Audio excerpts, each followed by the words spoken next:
রাস্তায় কোনো সমস্যা হয়নি তো? এই মেয়ে, তুমি কে? আপনি এখনো বুঝেন নাই? তার বউ সে বিয়ে করছে, আমার ট্রেনে উঠায় দেন, আমি বাড়ি চলে যাই। সে কি, উনি একজন বয়স্ক মানুষ, এত কষ্ট ওনার শরীরে সহ্য হবে নাকি?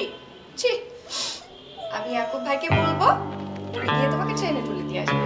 ইয়াকুব ভাই মানে আপনার বিয়ে হয় নাই?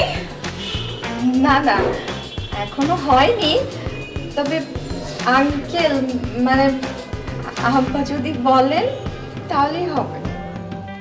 আমি বললেও হবে না? না না, হবে আঙ্কেল।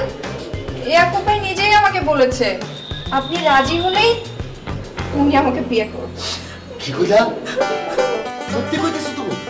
ইয়াকুব নিজে বলছে তোমারে?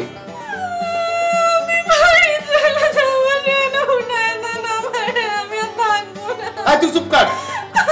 হাসতেও সময় লাগে না, কানতেও সময় লাগে না। ইয়াকুবের বিয়া নিয়া আমি কারো কথা বিশ্বাস করি না।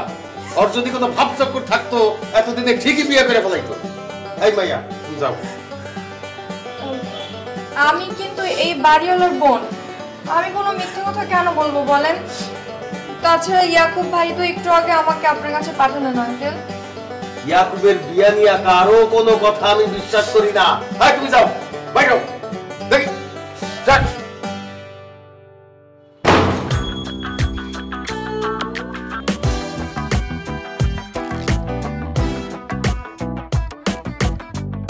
এমন কি বলবো আমার চাচা যান? মাইয়া মানুষ প্রেম নিয়ে মিথ্যা কথা বলে না। আমি বিয়ে না করে দেশে যাবো না।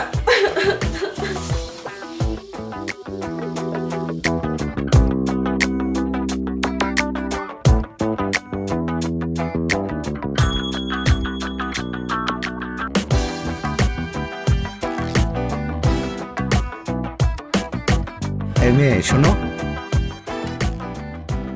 একটা কথা বলো তো, ইয়াকুবের সাথে কি তোমার সত্যি সত্যি ভাব ভালোবাসা আছে?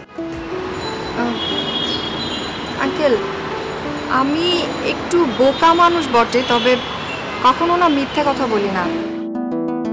আপনার ছেলেকে আমি সত্যি খুব ভালোবাসি। বাবারে, সেটা তো আমি জানি, সেটা বুঝতে পারছি। ইয়াকুব ভালোবাসে কিনা সেটা বলো।